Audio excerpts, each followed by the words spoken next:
Welcome to one TV news. ఆంధ్రప్రదేశ్లో సాధారణ ఎన్నికలు వేడిగా సాగుతున్నాయి. ఎన్నికల ప్రచారం హోరాహోరీకు సాగుతుంది. గత 2 రోజుల క్రితం సీఎం వైఎస్ జగన్పై రాయితో దాడి చేసిన సంఘటనలు కూడా ఉన్నాయి. ఈ నేపథ్యంలో ఆంధ్రప్రదేశ్ రాజకీయాలు ఎటువైపు దారితీస్తున్నాయి? ప్రజల తీర్పు ఎలా ఉండబోతుంది? వైసీపీకి రెండోసారి పట్టం కడతారా, లేక ఎన్డీఏ కూటమికి మళ్ళీ అధికారం ఇస్తారా? ఇదే విషయంపై ఈరోజు మనతో స్పెషల్ ఇంటర్వ్యూలో పాల్గొనేందుకు వైఎస్ఆర్సీపీ నుంచి సుజాత గారు, వైఎస్ఆర్సీపీ స్పోక్స్ పర్సన్ ఉన్నారు. మేడం నమస్తే. నమస్తే. ఆంధ్రప్రదేశ్ రాజకీయాలు వాతావరణం వేడి కంటే ఇంకా వేడిగా సాగుతున్నాయి. వైసీపీ ఓవైపు రెండోసారి అధికారం రావడానికి ప్రయత్నం చేస్తుంటే, ఎన్డీఏ కూటమి మళ్ళీ అధికారంలోకి వచ్చేందుకు వాళ్ళు ప్రయత్నాలు చేస్తున్నారు. ఎలా ఉంది ఆంధ్రప్రదేశ్ రాజకీయం ప్రస్తుతం? ఎన్నికల ప్రచారం ఎలా సాగుతుంది? ఆంధ్రప్రదేశ్లో ఎన్నికల ప్రచారం అన్ని పార్టీలు చాలా హోరాహోరీగా తలపడుతున్నప్పటికీ జగన్మోహన్ రెడ్డి గారు అందరికంటే ముందే ఎన్నికల ప్రచారం సిద్ధం అనే పేరుతోటి, కేవలం 2 అక్షరాల పేరుతోటి సిద్ధం అనేటువంటి స్లోగన్ తోటి ఎన్నికల ప్రచారానికి తెరలేపారు. అదేవిధంగా ఆ తర్వాత 4 రీజన్స్లో రాయలసీమ, ఆంధ్ర, అలాగే మీకు ఉత్తరాంధ్ర, ఈ 4 రీజన్స్లో కూడా పెట్టినటువంటి సిద్ధం సభలు ఎంత సక్సెస్ఫుల్ అయినాయో మీరు అందరు చూశారు. సో దాని తర్వాత నోటిఫికేషన్ డేటు రిలీజ్ చేసిన తర్వాత ఎలక్షన్ కమిషన్ మళ్ళీ మేము సిద్ధం అనేటువంటి పేరుతోటి బస్సు యాత్ర మొదలుపెట్టడం జరిగింది. సో చాలా అపూర్వమైనటువంటి స్పందన కనిపిస్తుంది మాకు ప్రజల్లో. ఇప్పటి వరకు నిన్న జరిగినటువంటి ఒక దురదృష్టకరమైనటువంటి ఒక సంఘటన తప్పితే ప్రజలు నీరాజనం పడుతున్నారు. జగన్మోహన్ రెడ్డి గారు చేసిన పరిపాలనకి ప్రజలందరూ కూడా నీరాజనం పలుకుతున్నారు. సో డెఫినెట్గా వైఎస్ఆర్సీపీ పార్టీ 2024లో ఖచ్చితంగా అధికారంలోకి వస్తుంది. రాబోయేటువంటి ఎలక్షన్స్లో ఖచ్చితంగా ప్రజలు మమ్మల్ని ఆశీర్వదిస్తారు. అదేవిధంగా జగన్మోహన్ రెడ్డి గారు మరోసారి ముఖ్యమంత్రిగా ఆంధ్రప్రదేశ్ రాష్ట్రాన్ని మళ్ళీ 5 సంవత్సరాలు సక్సెస్ఫుల్గా కంప్లీట్ చేస్తారనే నమ్మకం మాకుంది. వైసీపీ కార్యకర్తలుగా ప్రచారంలో సాక్షాత్తు ముఖ్యమంత్రి వైఎస్ జగన్మోహన్ రెడ్డి ప్రచారంలోనే ఆయన పైన రాయితో దాడి చేసిన సంఘటన ఉంది. ఇది వైసీపీ పార్టీకి మైలేజ్ చేస్తుందా, లేక వైసీపీ పార్టీకి డ్యామేజ్ చేస్తుందా? ఈ సంఘటన అనేది దురదృష్టకరంగా జరిగింది. కానీ టీడీపీ మాత్రం కావాలని వైసీపీ ఈ కార్యక్రమాలను ప్రోత్సహించిందని అంటున్నారు. ఒకటండి, 2019లో జగన్మోహన్ రెడ్డి గారి మీద జరిగినటువంటి హత్యా ప్రయత్నం, దాన్ని ఎంత అవహేళనగా టీడీపీ పార్టీ తీసుకుందంటే, కోడికత్తి అనేటువంటి అవహేళనగా తీసుకున్నటువంటి టీడీపీ పార్టీ 5 సంవత్సరాలు జైల్లో ఉన్నటువంటి శ్రీనివాస్ అనేటువంటి వ్యక్తి ఈ మధ్యకాలంలో రిలీజ్ అయ్యి, ఆ తర్వాత మీరు జూమ్ చేస్తే తెలుస్తుంది, విడుదలైన తర్వాత చంద్రబాబు నాయుడు గారిని కలిశారు. ఎందుకు కలిశారు? ఎందుకు జగన్మోహన్ రెడ్డి గారిని కలవలేదు చెప్పండి? ఇతను శ్రీనివాస్ అనేటువంటి వ్యక్తి, అలియాస్ కోడికత్తి సీను కుటుంబం చంద్రబాబు నాయుడు గారిని ఎందుకు కలిసిందండి? ఏ లాభాపేక్ష లేకపోతే ఎందుకు కలిసిందో చెప్పగలరా? మేము స్ట్రైట్గా ప్రశ్నిస్తున్నాం ఈరోజు. ఇది ఏబిఎన్లో వచ్చింది. ఏబిఎన్ అంటే తెలుసు కదా, పూర్తిగా చంద్రబాబు నాయుడు గారి కోసమే నడుస్తున్నటువంటి ఈ పత్రికలో వచ్చినటువంటి న్యూస్, కోడికత్తి సీను అనేటువంటి వ్యక్తి జైలు నుంచి రిలీజ్ అవ్వగానే ఆయన లాయర్ ఎవరైతే ఉన్నారో అడ్వకేటు గుండం వీర వెంకట సత్యనారాయణ ఆధ్వర్యంలో జనుపల్లి శ్రీనివాస్ అలియాస్ కోడికత్తి శ్రీను కుటుంబం మొత్తం కూడా చంద్రబాబు నాయుడు గారిని ప్రజాగళం అనేటువంటి ప్రోగ్రాంలో ఆయన కోనసీమ జిల్లాకి ఆయన సందర్శించిన సందర్భంగా ఈ కుటుంబం మొత్తం వెళ్ళి కలిశారు. ఎందుకు కలిశారు? చంద్రబాబు నాయుడు గారు వీళ్ళని ప్రోత్సహించకపోతే ఎందుకు కలిశారు? వీరి కుటుంబం, వీరి అమ్మగారు ఎవరైతే ఉన్నారో ఆవిడ చెప్తున్నారనమాట, కోడికత్తి శ్రీను తల్లి సావిత్రి ఈ సందర్భంగా తెలిపారు. ఏం తెలిపారు? చంద్రబాబు నాయుడు గారు మా కుటుంబానికి అన్ని విధాలుగా అండగా ఉంటారని తెలిపారట. ఎందుకట? చంద్రబాబు నాయుడు గారు దీని వెనక చంద్రబాబు నాయుడు గారు లేకపోతే ఎందుకు ఈ శ్రీనివాస్ అనేటువంటి వ్యక్తి ఎందుకు చంద్రబాబు నాయుడు గారిని వెళ్ళి కలుస్తారు? వారి తల్లిగారు అయినటువంటి సావిత్రమ్మ గారు చంద్రబాబు నాయుడు గారు మాకెందుకు మా కుటుంబానికి అండగా ఉంటారని ఎందుకు ప్రకటిస్తారని మేము అడుగుతున్నాం. చెప్పినట్టు ఈ సంఘటన కూడా టీడీపీకి ఏమైనా సంబంధం? ఈ సంఘటన సరే 5 సంవత్సరాల కాలంలో శ్రీనివాస్ అనేటువంటి వ్యక్తి జైల్లో గడిపాడు. ఇప్పుడు బయటకు వచ్చాడు బెయిల్ మీద. బయటకు వచ్చినటువంటి వ్యక్తి కోనసీమ జిల్లాల్లో ప్రజా సమస్యల మీద చంద్రబాబు నాయుడు గారికి ఏం చెప్తాడు? 5 సంవత్సరాల కాలం జైల్లో ఉన్నటువంటి వ్యక్తి ప్రజా సమస్యల మీద ఏం అవగాహన ఉంటుంది అంటే చంద్రబాబు నాయుడు గారు ఇలా హత్యా రాజకీయాలని ప్రోత్సహించి అలాంటి వాళ్ళతో రాజకీయాలు చేయాలని చూస్తున్నారు. ఇది ఈ సాక్ష్యం ఏది ఏబిఎన్ నేను చూపించినటువంటి సాక్ష్యమే మీకు నిదర్శనం. అలాగే రేపు ఏదైతే రాళ్ల దాడి ఏదైతే జరిగిందో జగన్మోహన్ రెడ్డి గారి మీద, రేపు 2 రోజుల్లో దాని వెనుకున్నటువంటి వాళ్ళు బయటకు వస్తారు. ఖచ్చితంగా దీన్ని వెనుకున్నటువంటిది చంద్రబాబు నాయుడు గారే అనేటువంటిది మేము బలంగా నమ్ముతున్నాము. ఖచ్చితంగా వాళ్ళు కూడా బయటకు వస్తారు. రేపు ఇలాంటి న్యూసే మళ్ళీ మేము మీ మీడియా ముఖంగా మేము పెడతాం. వైసీపీ వాళ్ళు మాత్రం చెప్తున్నారు ఇదంతా టీడీపీ కుట్ర అని మీరు అంటున్నారు, కానీ టీడీపీ మాత్రం స్పష్టంగా చెప్తుంది ఇది సానుభూతి ఓట్ల కోసం. వైసీపీ గతంలో 2019 ఇలాగే సానుభూతి చేసి ఇప్పుడు కూడా సానుభూతి ఓట్ల కోసం ఈ సంఘటనకు ప్రోత్సహించిందని టీడీపీ ఆరోపణ చేస్తుంది. అదే మేము చెప్తున్నాం కదా, ఆ రోజు ఏమన్నారు, చాలా అవహేళన చేశారు. ఈరోజు కనిపిస్తున్నటువంటి నిదర్శనాలు ఏంటి మరి? ఈరోజు వాళ్ళు చేస్తున్నటువంటి పనులు మేము అంటున్నది ఏంటి? చంద్రబాబు నాయుడు గారు దీన్ని వెనుకున్నారు అంటున్నాము, వాళ్ళు కాదు అన్నారు. కానీ ఇప్పుడు కనిపిస్తున్నది ఏంటి? మీ ఏబిఎన్ ఛానల్లోనే వస్తుంది కదా, మీ ఏబిఎన్ పత్రికల్లోనే వస్తుంది కదా. మరి చంద్రబాబు నాయుడు గారు ఏదైతే రాళ్ల దాడి జరిగితే వెంటనే వాళ్ళు స్పందించినటువంటి వ్యవహారం ఎలా ఉందంటే 2019లో చంద్రబాబు నాయుడు గారు జగన్మోహన్ రెడ్డి గారి మీద హత్యా ప్రయత్నం జరిగినప్పుడు ఏ విధంగా స్పందించారో ఖచ్చితంగా అదే రకంగా స్పందించారు. అవహేళన, వెటకారం, వీటన్నిటికీ ఒక మనిషికి, ఒక వ్యక్తికి, ముఖ్యమంత్రి గారు హోదా పక్కన పెట్టండి, ఒక వ్యక్తికి గాయమైతే అనుకోకుండా సాటి మనిషి ఎవరైనా సానుభూతి ప్రకటిస్తారు. ప్రధానమంత్రి గారు ప్రకటించారు. మరి ఆ కూటమిలో ఉన్నటువంటి చంద్రబాబు నాయుడు గారు కానీ, పవన్ కళ్యాణ్ గారు కానీ, లోకేష్ గారు కానీ ఈరోజు సోషల్ మీడియాలో ఇంకొక అతను బోండా ఉమ ఆయన ఏం మాట్లాడుతున్నాడు?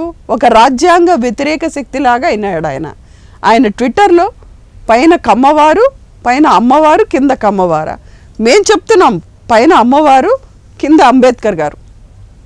ఇది విజయవాడ అంటే వైసీపీ దృష్టిలో. కానీ టీడీపీ నాయకులకు వచ్చేసి పైన అమ్మవారు, కింద కమ్మవారు. కమ్మవారిని మేమేం అనట్లేదు, వాళ్ళల్లో మంచి వాళ్ళు ఉన్నారు. పుచ్చలపల్లి సుందరయ్య గారు వంటి మహానుభావులు కమ్మ సామాజిక వర్గంలో జన్మించారు, ప్రజల కోసమే బ్రతికారు, వాళ్ళు ప్రజల కోసమే చనిపోయారు.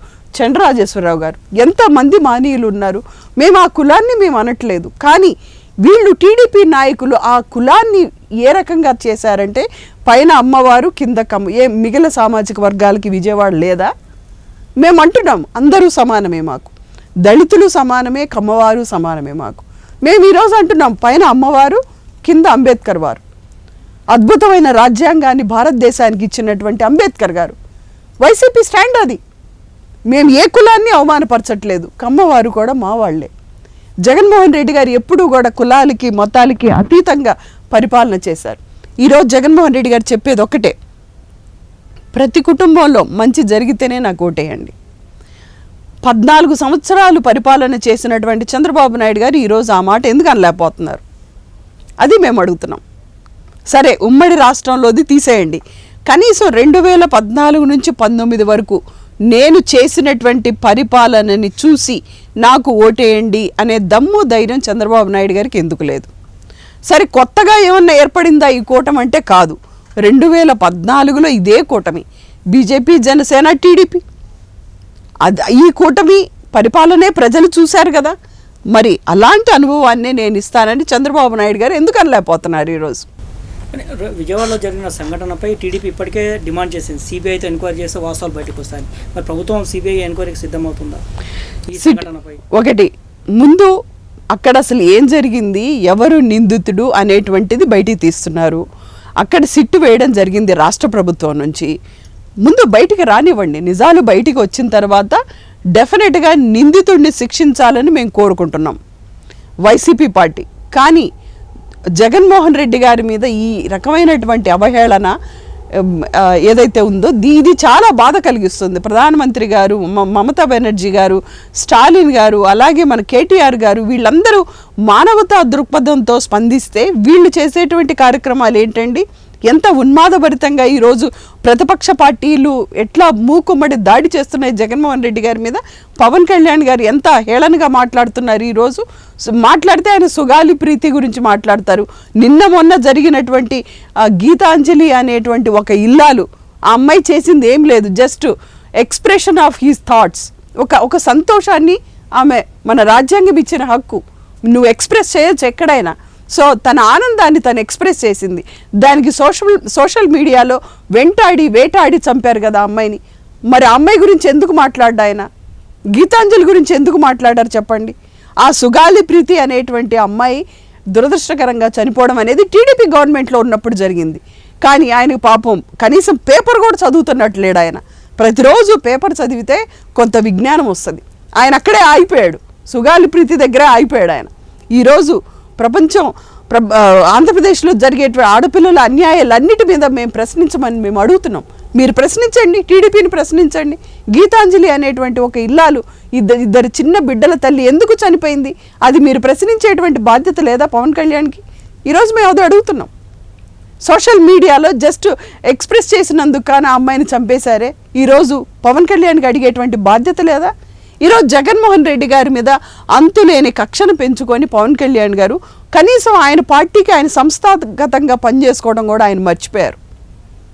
ఎక్కడికి వెళ్ళినా ఆయన ఏ మీటింగ్కి వెళ్ళినా నేను కనీసం ఎలక్షన్ మేనేజ్మెంట్ నేను చేసుకోలేను అని ఎంత బేలతరంగా ఆయన మాట్లాడుతున్నారు. కానీ జగన్మోహన్ రెడ్డి గారి దగ్గరకు వచ్చేపాటికి నేను యుద్ధం చేస్తాను, నేను ఇంకోటి చేస్తాను, నేను కత్తి పట్టుకుంటాను, డోలు పట్టుకుంటాను అని ఉత్తర కుమారుడు ప్రగల్భాలు పలుకుతుంటారు ఆయన.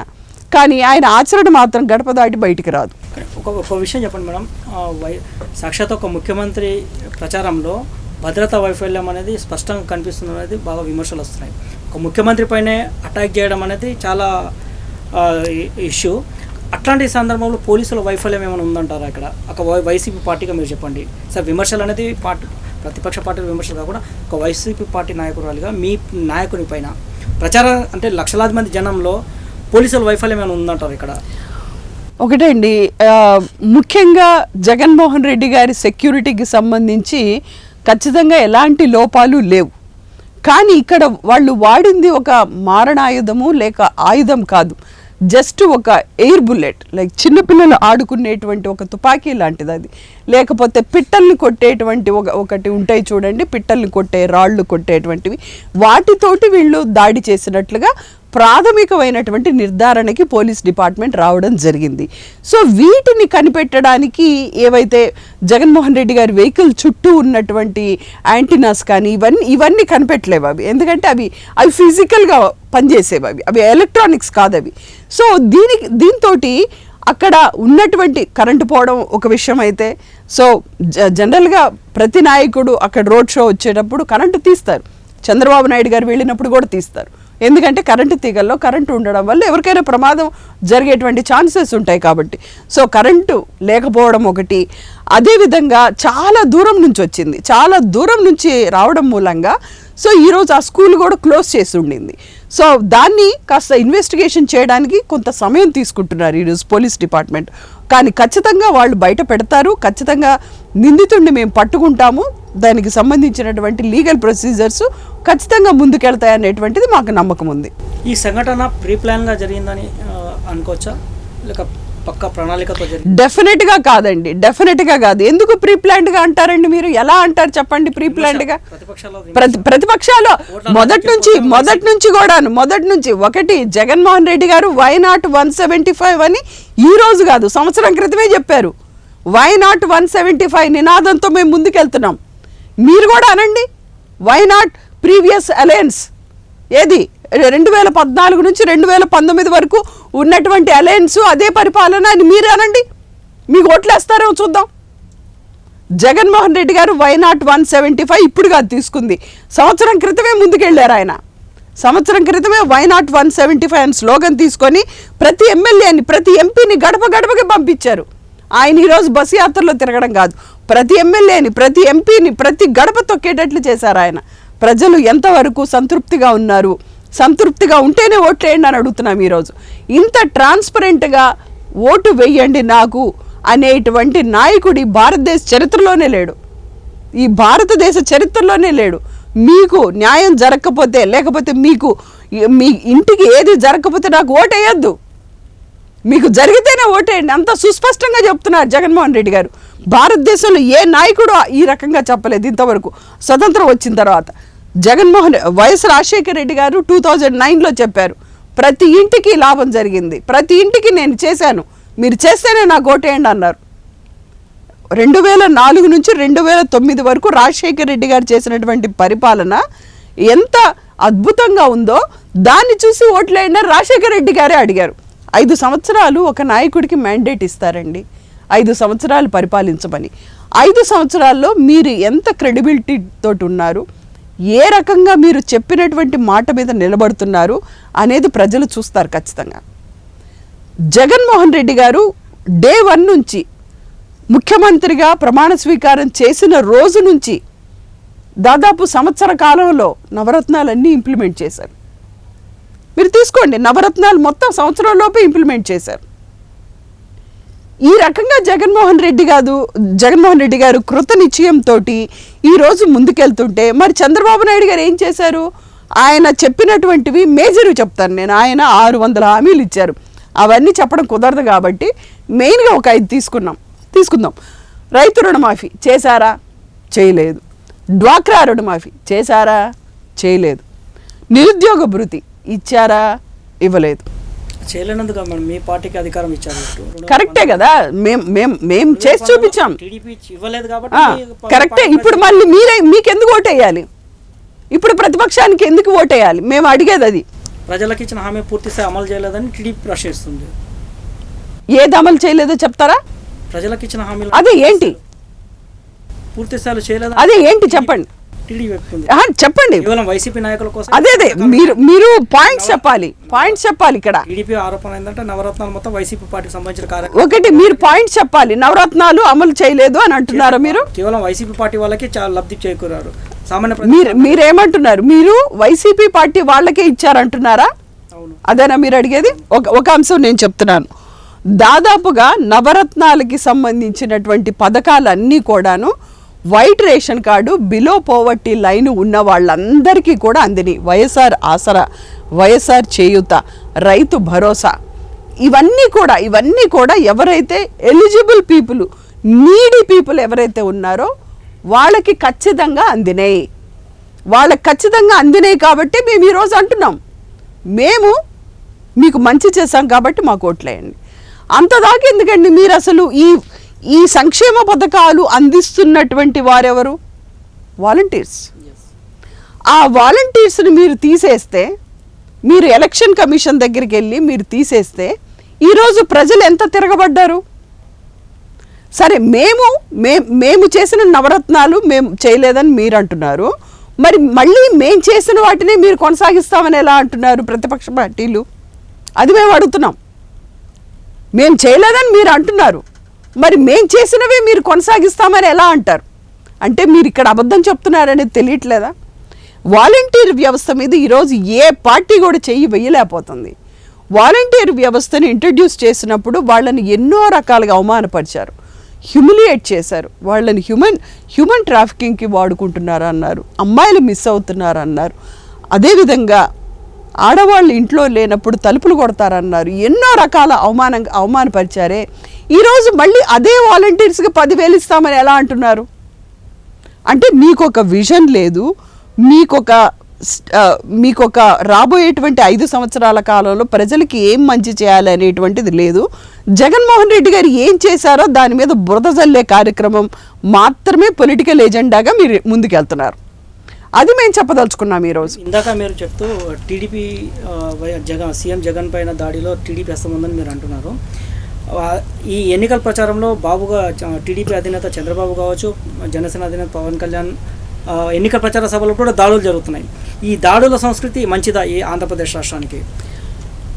నిన్న మొన్న 8 గంటలకి 13వ తారీఖు ఏప్రిల్ 13 8 గంటల 10 నిమిషాలకి జగన్మోహన్ రెడ్డి గారి మీద, గౌరవ ముఖ్యమంత్రి జగన్మోహన్ రెడ్డి గారి మీద రాళ్ల దాడి జరిగింది. అంతకు ముందు చంద్రబాబు నాయుడు గారి మీద కానీ పవన్ కళ్యాణ్ గారి మీద కానీ రాయి వేసినటువంటి వార్త మీరొక్కటి చూపించగలరా? మీరొక్కటే పత్రికల్లో చూపించగలరా? చూపించండి. చూపిస్తే మేము ఒప్పుకుంటాం, మేము అనేది అబద్ధమని. మీరు చూపించండి. ఈరోజు జగన్మోహన్ రెడ్డి గారి మీద రాళ్ల దాడి జరిగింది, ఎక్కడ జగన్మోహన్ రెడ్డి గారి సానుభూతి వస్తుందో అనేటువంటి తాపత్రయపడుతూ వీళ్ళు ఇప్పుడు మా మీద దాడి జరిగింది, మా మీద కూడా రాళ్లు పడినాయి అని చెప్పి ఈరోజు నాటకాలు మొదలుపెట్టారు. ఎవరి కోసం అండి ఇవన్నీ? జగన్మోహన్ రెడ్డి గారు ఏదైతే ఆ కోడి కత్తి ఏదైతే హత్యా ప్రయత్నం జరిగిందో ఆ రోజు కార్యకర్తలందరినీ కూడా మీరు సంయమనం పాటించండి అన్నారు. జగన్మోహన్ రెడ్డి గారు ఎక్కడా దాని గురించి మాట్లాడలేదు. డైరెక్ట్గా విశాఖ నుంచి హైదరాబాద్ వచ్చారు, ట్రీట్మెంట్ చేయించుకున్నారు. ఎక్కడ ఒక్క మాట మాట్లాడలేదు జగన్మోహన్ రెడ్డి గారు. నిన్న రాళ్ల దాడి జరిగినప్పుడు కూడాను ఒక్క మాట మాట్లాడలేదు. కార్యకర్తలుగా మాకు చెప్పారు, మీరు సంయమనం పాటించండి, ప్రజలు ఉన్నారు, ప్రజలు చూసుకుంటారు, పైన దేవుడు ఉన్నాడు, దేవుడు చూసుకుంటాడు, మనం మంచి చేస్తే ప్రజలు ఓట్లేస్తారు, మనమే అధికారంలోకి వస్తున్నాము, మీరు ఎక్కడా కూడా మాట్లాడొద్దని చెప్పి జగన్మోహన్ రెడ్డి గారు చెప్పారు. సో మేము ఎక్కడ ఆ సంయమనం మేము పాటించాం. కానీ మీరేం చేస్తున్నారు? కోడికత్తి ద్వారా హత్యా ప్రయత్నం చేయించినప్పుడు అవహేళన చేశారు, జగన్మోహన్ రెడ్డి గారి మీద రాళ్ల దాడి జరిగినప్పుడు అవహేళన చేశారు. మీరు ఇదే పరిపాటిగా పెట్టుకున్నారు, కానీ ప్రజలకి ఏం చేశామనేది మీరు మర్చిపోయారు. జగన్మోహన్ రెడ్డి గారు కాదండి రాష్ట్రానికి కావాల్సింది. జగన్మోహన్ రెడ్డి గారు కాదు, చంద్రబాబు నాయుడు గారు కాదు, పవన్ కళ్యాణ్ గారు కాదు, ప్రజలు సుభిక్షంగా ఉండాలి. ప్రజలని సుభిక్షంగా ఉంచేటువంటి నాయకుడే ముఖ్యమంత్రి. ఆ నాయకుడు జగన్మోహన్ రెడ్డి గారు. ఈరోజు ప్రజల్ని సుభిక్షంగా ఉంచేటువంటి నాయకుడు జగన్మోహన్ రెడ్డి గారు.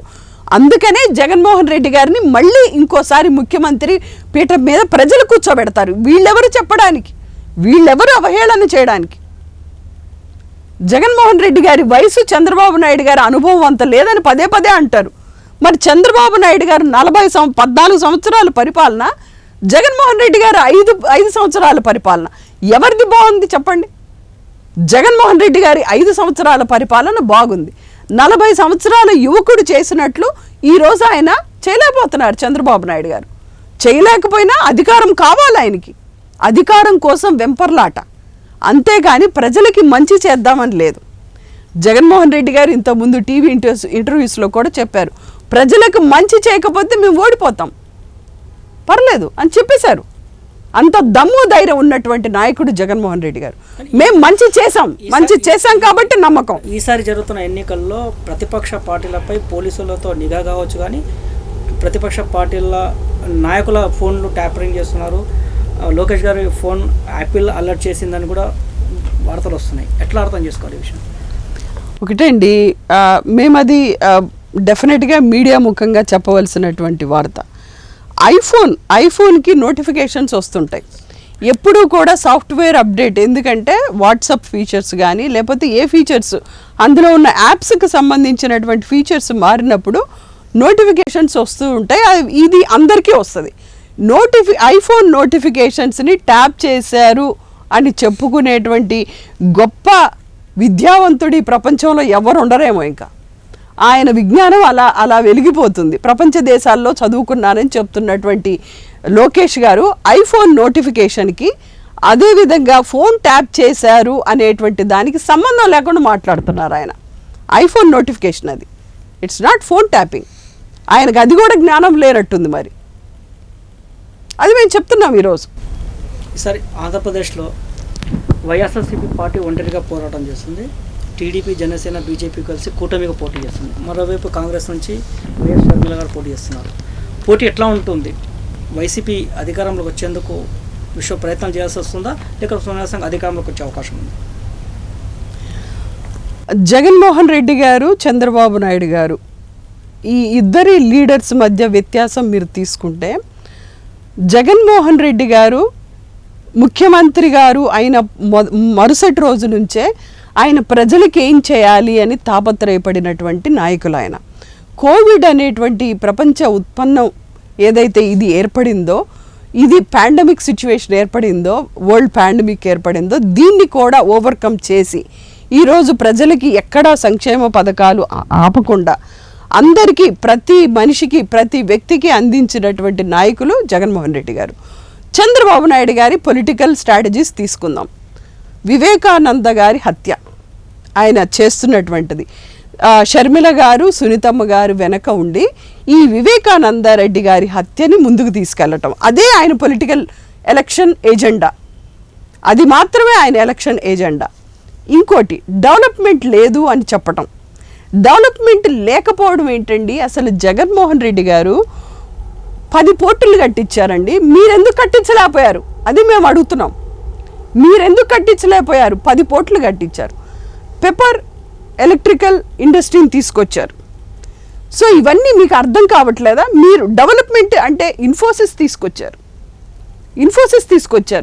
వీటన్నిటిని డెవలప్మెంట్ అనరా? నాడు నేడు కింద దాదాపు 40,000 స్కూళ్ళని మోడర్నైజ్ చేశారు. అది మీరెందుకు చేయలేకపోయారు? హాస్పిటల్స్, ఈరోజు ఫ్యామిలీ డాక్టర్స్ని ఇంట్రడ్యూస్ చేసింది జగన్మోహన్ రెడ్డి గారు. అది మీరెందుకు చేయలేకపోయారు? ఇవన్నీ డెవలప్మెంట్ కాదా? కానీ ఆయన పొలిటికల్ ఏజెండా ఏంటంటే జగన్మోహన్ రెడ్డి గారిని తిట్టడం, హత్యా రాజకీయాలు వంకబెట్టుకొని జగన్మోహన్ రెడ్డి గారిని తిట్టడం, అదేవిధంగా డెవలప్మెంట్ జరిగినా కానీ జరగలేదని చూపించటం. 10 సార్లు అన్నారనుకోండి ఆ మాట, జరగలేదేమో అని ప్రజలు అనుకోవాలి. కానీ నిజానికి జరిగింది. మీ హయాంలో కూడా జరగలేదు ఆ రకంగా. చంద్రబాబు నాయుడు గారి హయాంలో డెవలప్మెంట్ జరగలేదు. ఆయన కనీసం రైతులకు రుణమాఫీ ఇవ్వలేదు, డ్వాక్రా రుణమాఫీ ఇవ్వలేదు, ఒక్క కంపెనీని తీసుకురాలేదు. జస్ట్ ఆ పేపర్ల మీద సంతకాలు పెట్టి వదిలేశారు. ఇవాళ మేము చెప్తున్నాం, విశాఖకి ఇన్ఫోసిస్ వచ్చింది, 10 పోర్టుల్ని నిర్మిస్తున్నారు. ఆంధ్రప్రదేశ్ రాష్ట్రానికి చాలా అభివృద్ధి చెందడానికి ఉన్న స్కోప్ ఏంటంటే విశాలమైనటువంటి కోస్టల్ ఏరియా. అందుకే కేంద్ర ప్రభుత్వం కూడా మనం హైదరాబాదు విడిపోయినా కానీ, హైదరాబాదును ఆంధ్రప్రదేశ్ కోల్పోయినా కానీ ఆంధ్రప్రదేశ్కి ఏమీ కాదు.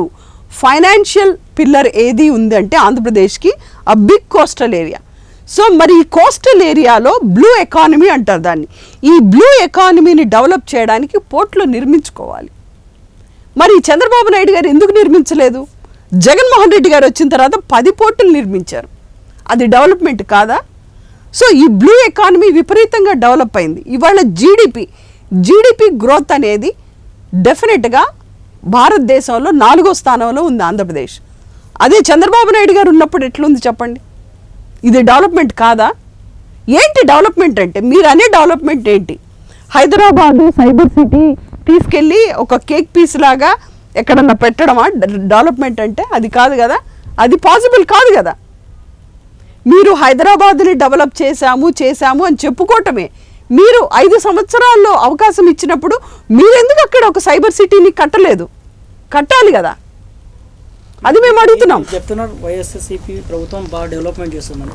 ఇంత డెవలప్మెంట్ చేస్తున్న ఈ సమయంలో ఈ ఎన్నికల్లో 175 స్థానాల్లో సిట్టింగ్ స్థానాలు చాలా వరకు మార్చాల్సిన పరిస్థితి ఎందుకు వచ్చింది? అంటే డెవలప్మెంట్ జరిగినా కూడా ప్రజలు ప్రభుత్వ పనితీరుపై ఓట్లు వేస్తారు. నాయకుల మీద కొంత అసంతృప్తి ఉన్నా కూడా ప్రభుత్వ పథకాలు బాగున్నాయని. కానీ మీ ప్రభుత్వం, మీ పార్టీ అధినేత చాలా వరకు సిట్టింగ్ స్థానాలు మార్చాల్సిన పరిస్థితి ఎందుకు వచ్చిందంటారు? అంటే అక్కడ నాయకులపైన ప్రజల్లో వ్యతిరేకత లేక ప్రభుత్వం మీద ఏమైనా అక్కడ వ్యతిరేకత ఉందంటారా? 5 సంవత్సరాలు పరిపాలన చేసిన తర్వాత జగన్మోహన్ రెడ్డి గారు ముందే చెప్పారు, అసంతృప్తిగా ఉన్నటువంటి ఎమ్మెల్యేలని ఖచ్చితంగా మారుస్తాము అని. అలాగే మార్చడం జరిగింది. చంద్రబాబు నాయుడు గారి సిట్టింగ్ ఎమ్మెల్యేస్ని మార్చలేదా చెప్పండి? ఒక నాయకుడు తన సౌలభ్యం కోసం ఖచ్చితంగా నాయకులు, లోకల్గా ఉన్నటువంటి లీడర్స్ మీద వ్యతిరేకత ఉంటే మార్చుకునేటువంటి హక్కు ఆయనకు ఉంటుంది. ఇది రీజనల్ పార్టీ, ఇదేమి కాంగ్రెస్ లాగా సీల్డ్ కవర్ పాలిటిక్స్ కాదు కదండి. ఇక్కడ ఇది రీజనల్ పార్టీ. రీజనల్ పార్టీలో నాయకుడు ఆ సర్వేలను బట్టి మార్చుకోవాలనుకుంటే మార్చుకుంటారు. ఈరోజు చంద్రబాబు నాయుడు గారు చేసింది కూడా అదే కదా. మరి పిఠాపురం వర్మ గారిని తీసేసి పవన్ కళ్యాణ్ గారిని ఎందుకు పెట్టారు చెప్పండి? ఎందుకు పెట్టారు చెప్పండి? మార్చడం వల్ల వైసీపీ ప్లస్ అవుతుందా మైనస్ అవుతుందా? డెఫినెట్గా ప్లస్ అవుతుంది. జగన్మోహన్ రెడ్డి గారు అసంతృప్తిగా ఉన్నటువంటి ఎమ్మెల్యేలు కానీ లేకపోతే ఆ సర్వేల ప్రకారం ఉన్నటువంటి స్టాటిస్టిక్స్ మూలంగా అయితేనేమో మార్చేటువంటి సౌలభ్యం ఆయనకు ఖచ్చితంగా ఉంటుంది. ఒక నాయకుడిగా ఆయన తీసుకునేటువంటి నిర్ణయం మేమందరం గౌరవిస్తాం. సో రేపు గెలుపు వస్తుందా ఓటమి వస్తుందా అన్నిటికీ జగన్మోహన్ రెడ్డి గారే బాధ్యులు అవుతారు. ఇక్కడ దాంట్లో మనం చెప్పుకోవాల్సింది ఏమీ లేదు. కానీ ఒక నాయకుడిగా ఒక విజన్ ఉంటుంది కాబట్టి ఆయన అక్కడ ఎవరైతే మంచి పోటీని ఇవ్వగలరు, ఎవరైతే ప్రజలకి మంచి చేయగలరు అని నిర్ణయం తీసుకునేటువంటి హక్కు నాయకులకు ఉంటుంది ఖచ్చితంగా. దాన్ని మనం క్వశ్చన్ చేయాల్సినటువంటి అవసరం లేదు. ఇంకో విషయం చెప్పండి, ఆంధ్రప్రదేశ్లో వైఎస్ కుటుంబం నుంచే షర్మిల గారు ఆంధ్రప్రదేశ్ కాంగ్రెస్ పార్టీ అధ్యక్షురాలుగా పోటీలో ఉంటున్నారు. వైఎస్ జగన్ రెడ్డి గారు వైసీపీ పార్టీ నుంచి ఉంటున్నారు. వీరి మూలంగా కాంగ్రెస్ వైఎస్ కుటుంబం సభ్యులే పోటాపోటీగా ఉండడం వల్ల వైసీపీకి మైనస్ అయ్యే అవకాశాలు చాలా ఎక్కువగా కనిపిస్తున్నాయి. టార్గెట్గా వైఎస్ షర్మిల టార్గెట్గా జగన్ టార్గెట్ చేస్తూ ఎక్కువ విమర్శలు ప్రచార సభలు చెప్తున్నారు. దీని ద్వారా వైసీపీకి మైనస్ అయ్యే అవకాశం లేదంటారా? ఒక ప్రశ్న, ఒక వారం క్రితం జరిగినటువంటి ఒక బిట్ మీరు కూడా చూసుంటారు ఇన్స్టాలో.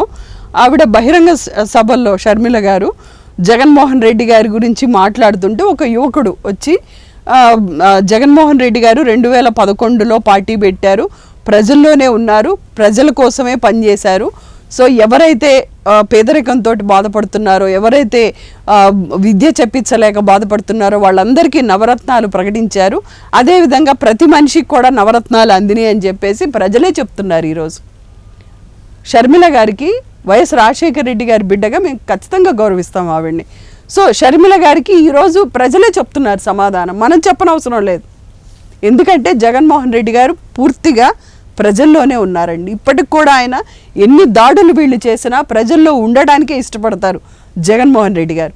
ప్రజలకి ఎంతో చేరువవ్వాలని చూస్తారు జగన్మోహన్ రెడ్డి గారు.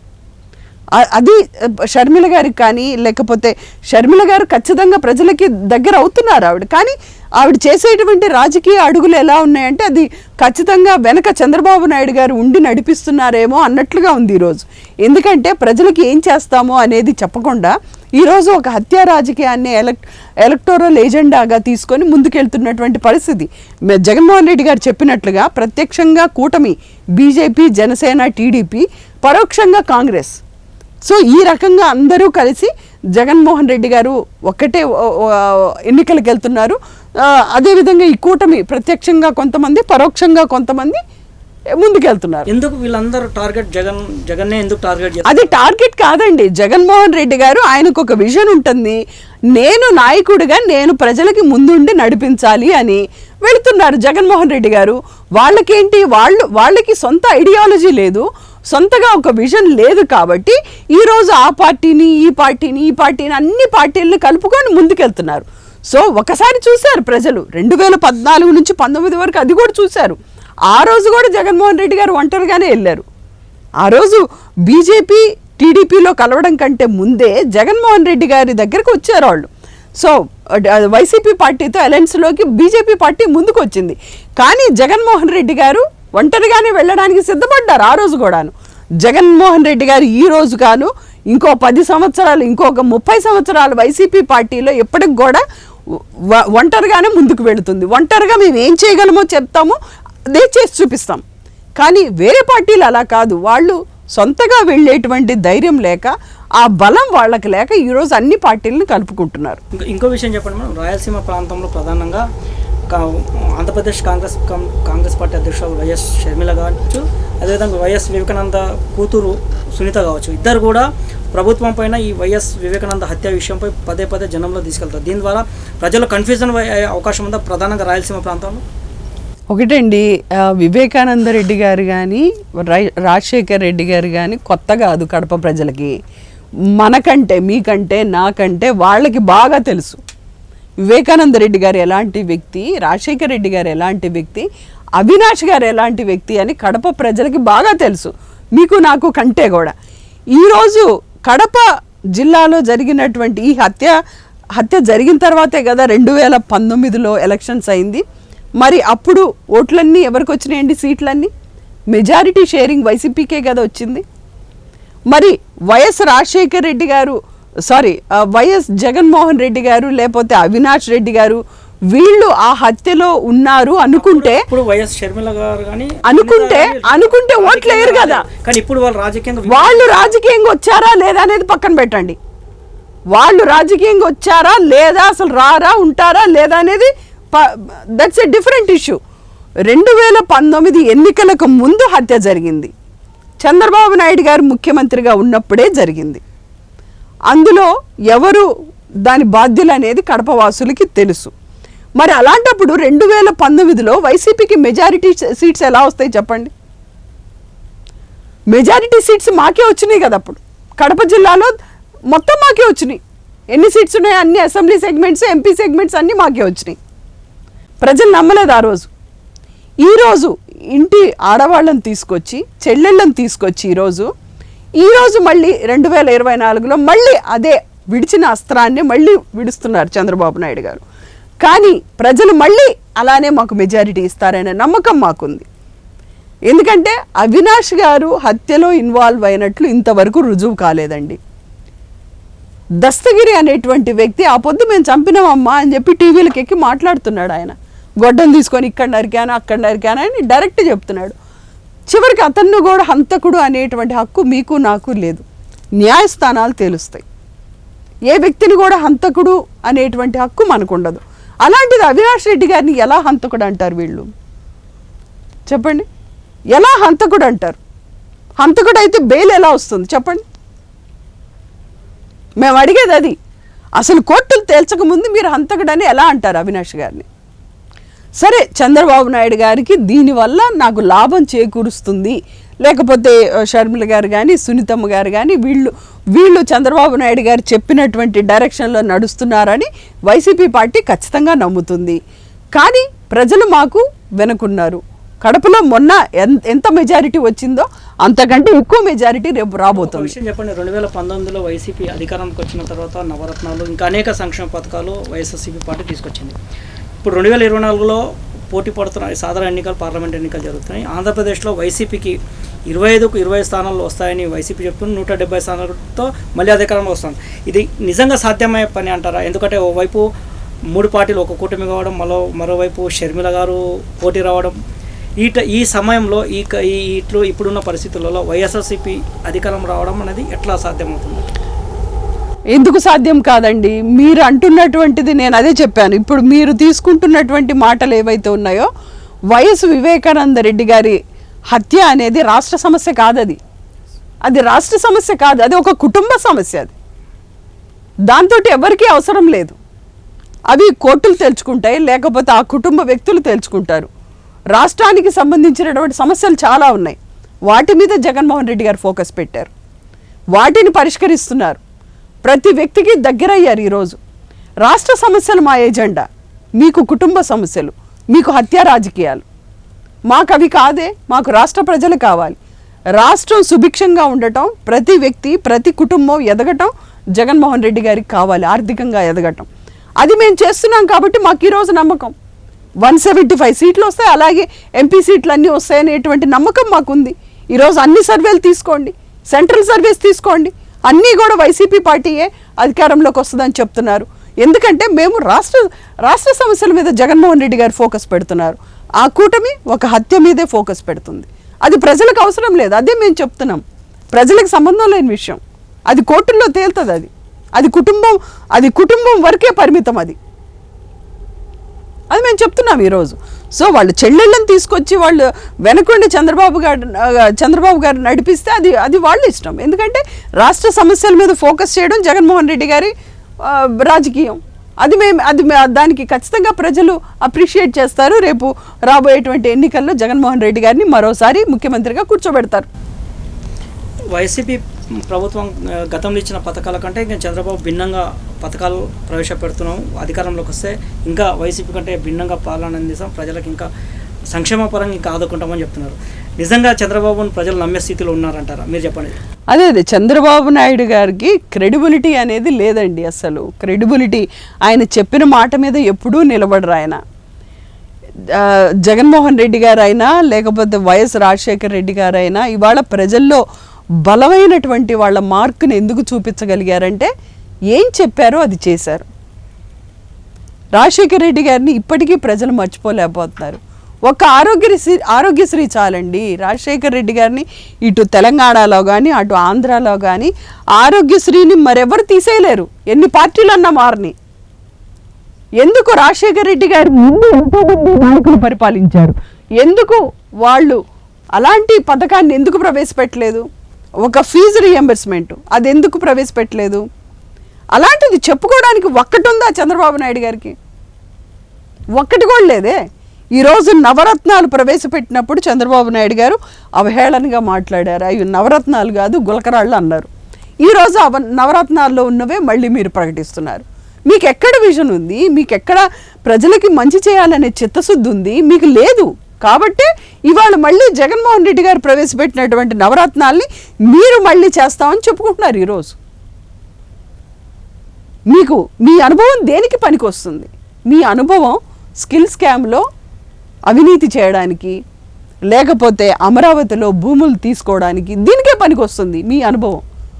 జగన్మోహన్ రెడ్డి గారి అనుభవం మంచి చేయడానికి పనికి వస్తుంది, ప్రజల గుండెల్లో గూడు కట్టుకోవడానికి పనికి వస్తుంది. ఈరోజు మూడు రాజధానుల అంశం అనేది ఈసారి ఎన్నికల్లో వైఎస్ఆర్సీపీ ప్లస్ అవుతుందా మైనస్ అవుతుందా? ఖచ్చితంగా ప్లస్ అవుతుందండి. 3 రాజధానులు అంశం జగన్మోహన్ రెడ్డి గారు అసెంబ్లీ సాక్షిగా ఎన్నోసార్లు చెప్పారు. అమరావతి ఏదైతే ఉందో అందులో రాజధాని నిర్మించడం అనేది దాదాపు అసాధ్యం. కాబట్టే ఆల్రెడీ టైర్ 1 సిటీగా ఉన్నటువంటి విశాఖని ఎంచుకోవడం జరిగింది అని చెప్పేసి. ఈరోజు విశాఖ అన్నిటికీ అనుకూలంగా, ఇంటర్నేషనల్ ఎయిర్పోర్ట్ ఉంది అక్కడ, అన్నిటికీ అనుకూలంగా ఉంటుంది. డెవలప్ అవ్వడానికి చాలా ఫాస్ట్గా డెవలప్ అవ్వడానికి స్కోప్ ఉంటుంది. ఒక హైదరాబాద్ తీసుకోండి, అసలు హైదరాబాద్ అనేటువంటి నగరమే ఎగ్జిస్టెన్స్ లేకుండా సికింద్రాబాదు, సైదరాబాదు ఏర్పడడం సాధ్యమయ్యే పనేనా చెప్పండి మీరు? అక్కడ ఒక ఓల్డ్ సిటీ ఉంది, సికింద్రాబాద్ ఉంది, ఆ తర్వాత సైబరాబాద్ వచ్చింది. అసలు దాని ఎగ్జిస్టెన్సే లేకుండా ఒక పొలాల్లో తీసుకెళ్ళి ఇది హైదరాబాద్గా చేస్తానంటే ఇట్స్ నాట్ పాసిబుల్.